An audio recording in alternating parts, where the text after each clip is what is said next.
तो इतना इंतज़ार करने के बाद फाइनली हमारी मेट्रो आ रही है और घड़ी में आप टाइम देख ही सकते हैं, दोपहर के 1 बजने वाले हैं। यानी कि पूरी बीचों-बीच की दोपहरी है और बहुत ही ज़्यादा धूप भी है और इतनी दोपहर में हम जा कहाँ रहे हैं मुझे तो यही नहीं पता है। लेकिन बस पहली बार ऐसा हुआ है मेरे साथ कि मैं जा कहाँ रही हूँ मुझे खुद नहीं पता है, लेकिन मैं खुश भी बहुत हूँ। देखिए खुशी तो होएगी क्योंकि हस्बैंड के साथ जा रही हूँ तो कोई टेंशन भी नहीं है।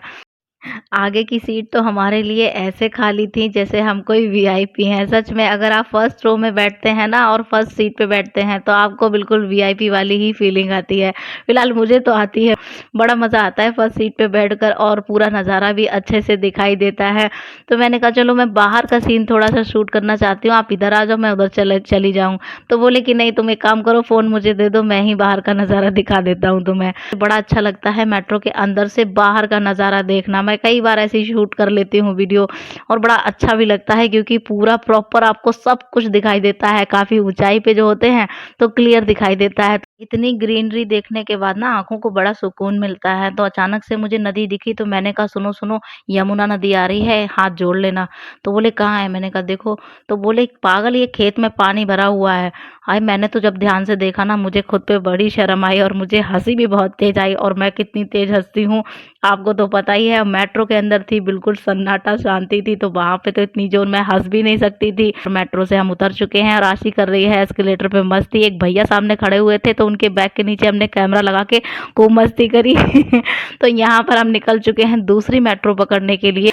मैंने आशी से पूछा, आशी तुझे कुछ समझ में आ रहा है कि हम जा कहाँ रहे हैं? तो वो बोली कि मम्मा आपको घूमने का बहुत शौक है ना, इसीलिए डैडी आपको घुमा रहे हैं। अब आपने ये तो नहीं कभी बोला है कि आपको कहाँ जाने का शौक है, क्या देखने का सपना है? आपको घूमने का शौक है तो डैडी घुमा रहे हैं आपको। तो यहाँ पर ये हमारी टिकट को स्कैन करके हमें निकालने में लगे हुए थे। आशी तो फटाफट दौड़ती हुई निकल गई, बोली आप मम्मा मेरे में से ही निकल आती, गेट तो खुला ही था। तो मैंने कहा कि ऐसे थोड़ी निकल आती, घर का गेट थोड़ी है, मेरी अपनी टिकट है। बार-बार डैडी के साथ ही पंगा हो रहा है, मम्मा कहीं ऐसा हो कि डैडी उधर ही रह जाएँ और हम इधर रह जाएँ तो मैंने कहा ऐसा मत बोल यार, एक तो मुझे ये नहीं पता है कि हम जा कहाँ रहे हैं, अब मैं कहाँ जाऊँगी फिर। अजीब ही बात बोलती है बिल्कुल, मतलब बच्चों के दिमाग का ना कुछ भी नहीं कह सकते, कब क्या बोल जाएँ कुछ नहीं पता। मेरा बीच में खड़े होकर फ़ोटो खिंचाने का बड़ा मन था पर ये जो आदमी बैठा है ना, ये यहाँ से हटा ही नहीं, मतलब मैंने कहा नहीं तो वो हटा नहीं तो मैंने साइड में खड़े होकर ही फ़ोटो खिंचा ली। तो हमें पकड़नी थी यहाँ से ब्लू लाइन, वही चलो हमें ब्लू लाइन पकड़नी है, इसके बगल में जा रही थी ये पिंक लाइन भी। तो फाइनली हमारी सेकंड नंबर की मेट्रो भी आ चुकी है। अब हम देखते हैं अंदर हमें जगह मिलती है कि नहीं, क्योंकि इस मामले में हमारी किस्मत थोड़ी ऑलमोस्ट ठीक-ठाक सी है। तो यहाँ पर हमारी किस्मत गाइस इतनी ख़राब निकली, सच में इतनी भीड़ थी कि हमें जगह नहीं मिली और हमें खड़े-खड़े ही ट्रैवल करना पड़ा और सबसे ज़्यादा टाइम हमें इसी में मेट्रो में ही बिताना था। तो हमने कहा चलो कोई बात नहीं, खड़े-खड़े ही चल लेंगे।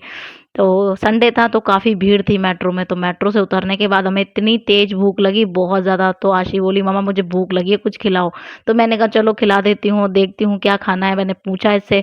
तो बोली आप एक काम करो सब में से एक-एक पीस दिलवा दो। मैंने कहा हाँ, हम यही तो करने आए हैं, 2-2 ट्रेन हम मेट्रो चेंज करें, बैठें उसके बाद आके यहाँ पर सैंडविच और पेस्ट्रीज़ खाएँ जाके।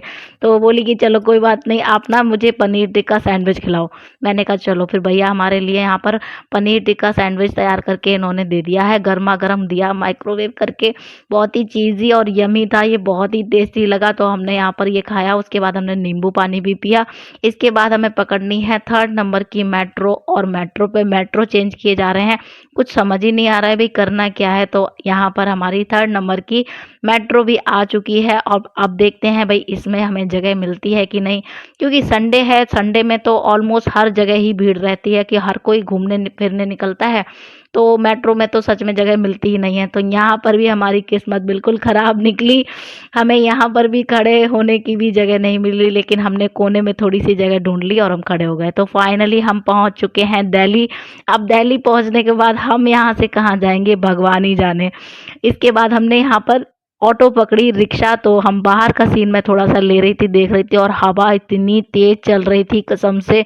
पूरी भरी दोपहर है और हवा की तो कुछ भी मत कहो, बहुत तेज़ आंधी चल रही थी। मेरे बाल देख रहे हो ना कितनी तेज़ उड़ रहे हैं।